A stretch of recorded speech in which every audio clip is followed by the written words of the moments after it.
Hello, 大家好，欢迎回到外媒看中国，我是安博然。Our favorite China-based CNN actress Selena Wang is at it again, this time with an hilarious report from the two sessions in Beijing, where she claims COVID restrictions are set up to stymie her free reporting, and that deputies to China's legislature refuse to talk with her.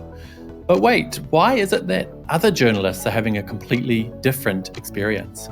This is Reports on China. I'm Andy Boreham in Shanghai. Let's get reporting.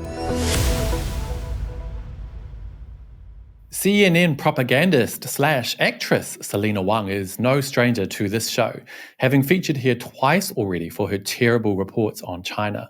So it should come as no surprise that she is at it again, this time at China's biggest annual government event, the Two Sessions. Her report makes a number of laughable claims that paint China in the light ordinary US citizens and CNN viewers have come to expect, a dark, dirty, dangerous dystopia. But with just a little critical thinking, her report completely falls apart. Selena fabricated two main points in her short drama that I want to address today. Firstly, she claimed that journalists at the two sessions were hampered by restrictions and that Beijing is using COVID restrictions to limit free press at the two sessions. Secondly, she claimed that deputies from the two sessions refused to talk with her and literally ran away from media accountability. Are you ready? Let's begin. In Selena's First Act, she makes the claim that COVID restrictions at the two sessions are just a front and a way to control the freedom of the media. First, let's take a look at what she had to say. But reporters covering the event are still stuck in a COVID bubble, required to stay overnight at a quarantine hotel and get an on-site PCR test. We just left the quarantine hotel. We're now headed to the venue. Everything is highly controlled. The foreign media bus gets dropped off at Tiananmen Square. It is very rare for journalists to get access to this. As you can see, though, there's heavy security. There are guards everywhere. Normally, the two sessions is the rare chance for media to get up and close to China's top leadership.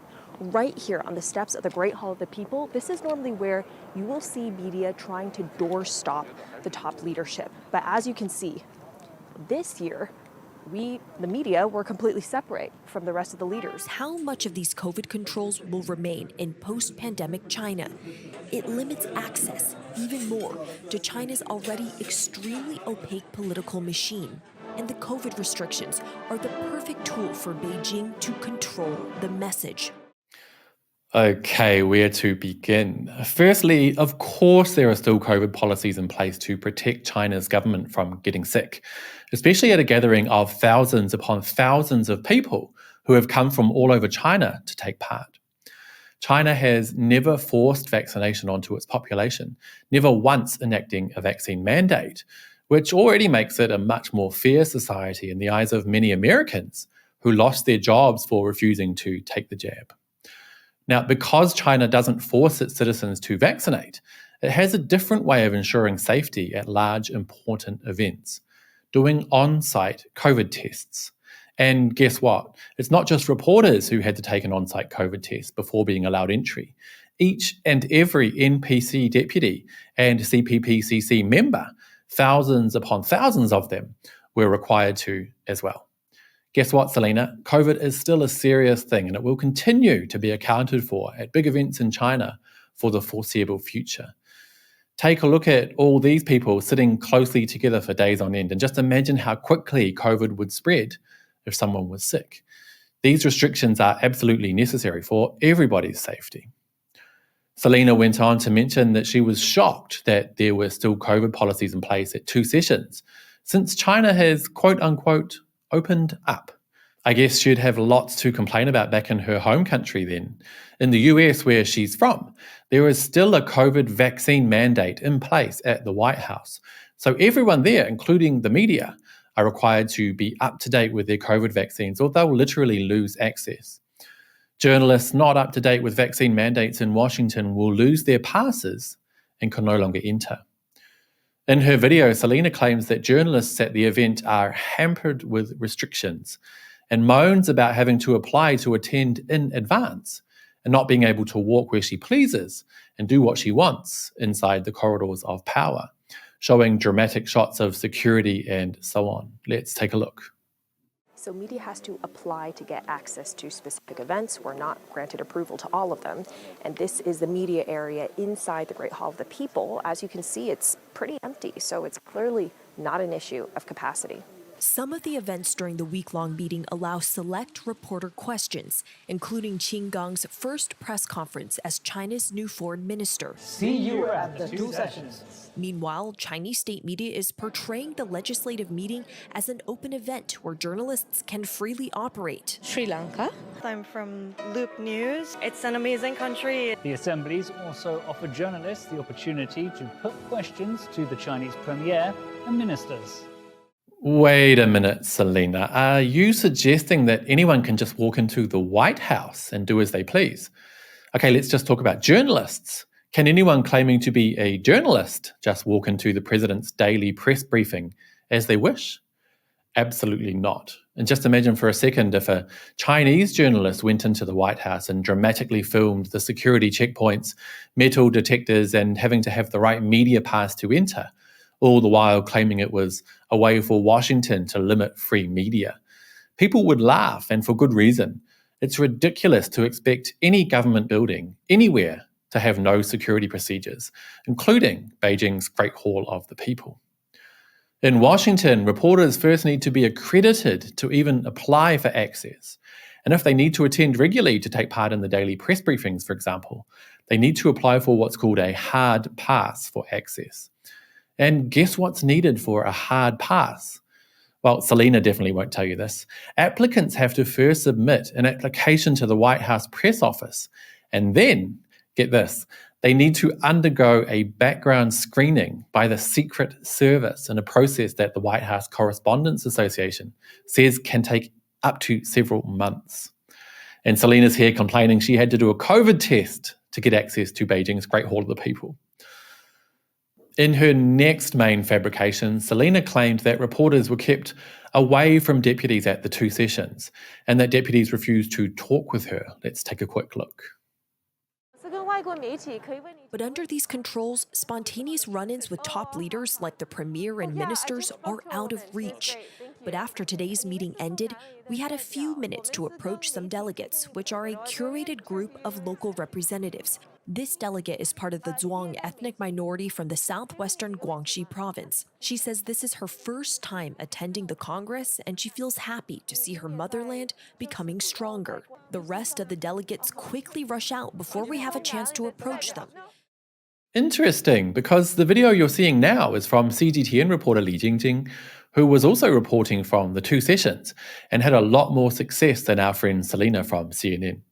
Now, as expected, Selena is being quite deceptive in her report. I want to show you a trick she uses, which proves, for me at least, that being rejected by NPC deputies is exactly the image Selena wanted for her report, because claiming deputies wouldn't talk with her fits her already planned China bad narrative perfectly.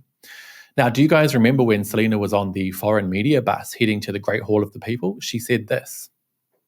We just left the quarantine hotel. We're now headed to the venue. Everything is highly controlled. The foreign media bus gets dropped off at Tiananmen Square. It is very rare for journalists to get access to this. As you can see, though, there's heavy security. There are guards everywhere.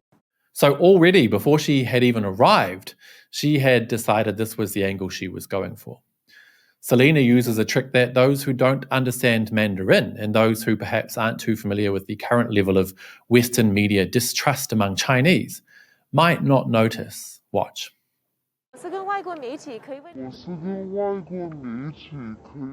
She prefaced her requests for interviews by saying, 我是跟外国媒体可以问你几个问题吗?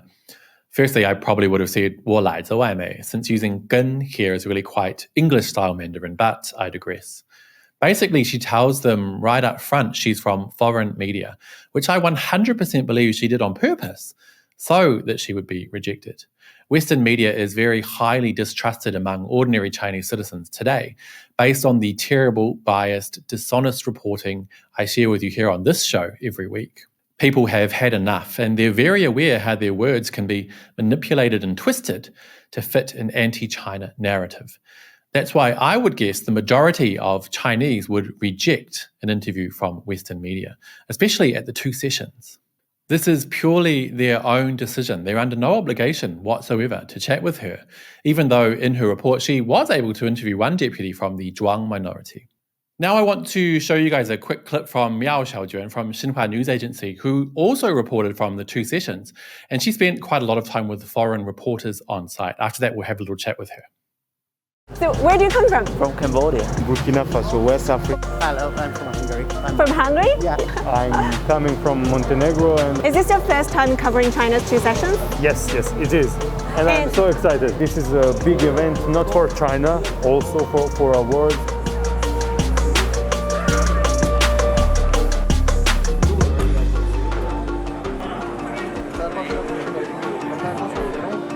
I'm from the Netherlands. I'm from Senegal. I'm from Grenada. 伊拉克，我不会说英语。可不可以告诉我，这是你第几次参加中国两会的报道？中国两会可以说是第二次。Miao, thank you so much for coming on the show. Now, you were reporting from two sessions and Qin Gang's first press conference as foreign minister, and we just saw your vlog where you interviewed a number of foreign media on site. So I wanted to ask you, how were foreign media treated at the event, in your opinion? Was there any kind of animosity to foreign reporters?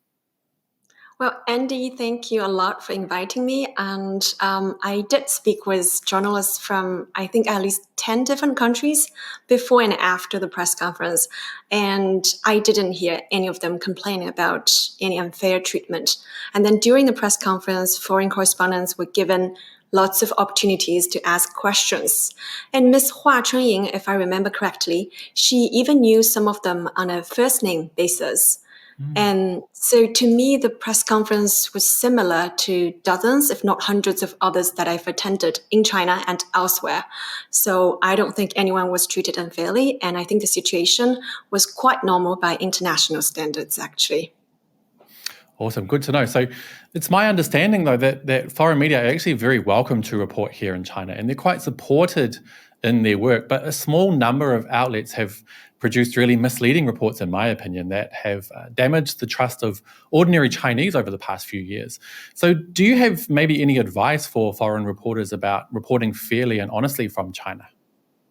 For those who come here with the intention of demonizing and destabilizing China, my only advice is to keep doing what you're doing, as if it were not for these false reports, younger journalists like me wouldn't be as motivated, as determined as we're now. But for those who come here with an open mind, one suggestion is that once you have settled in, I would suggest you invite your editors or bosses to come to China too. Have a quick visit, because I was told several times that editors in New York or Washington frequently impose story ideas and angles on journalists in Beijing. So it's impossible to be objective if you have spent years reading and working in American media, but have never visited China. And secondly, try to interview as many ordinary Chinese as possible. Talk to people on the streets. Hear what they have to say, and then reflect this accurately in your writing, instead of portraying the criticisms of a tiny minority as being representative of the majority. I do think all voices deserve to be heard, but the audience has the right to know what the overwhelming majority thinks. My final piece of advice is to stay here longer, travel as much as possible, make friends with us, spend holidays with us, and learn about our culture. You don't have to like it, but I think it's a good idea to at least try and understand it first. Awesome. Some really excellent and fair advice there. I certainly hope some people take that on board. Miao Xiaojuan from Xinhua News Agency, thank you so much for coming on. Well, there you go, you guys. I think that is it for today. We thoroughly dismantled Selena Wang's dishonest, biased, and propaganda-laden CNN report from China's two sessions in Beijing. This kind of reporting, if you can call it that, really needs to be challenged more, in my opinion, which is why I'm trying as hard as I can to do just that here with Reports on China. But before we go, let's take a quick look at the latest Reports on China poll on YouTube. I asked you guys whether you think Selena Wong from CNN is a reporter or an actress. Now, we had about 3,000 votes and most of you were quite decisive. She is an actress with 95%. As always, I'd love to hear what you guys think. Please let me know down below and don't forget to hit like and subscribe if you haven't already. It really does help the channel. I'll see you all next time. Bye-bye.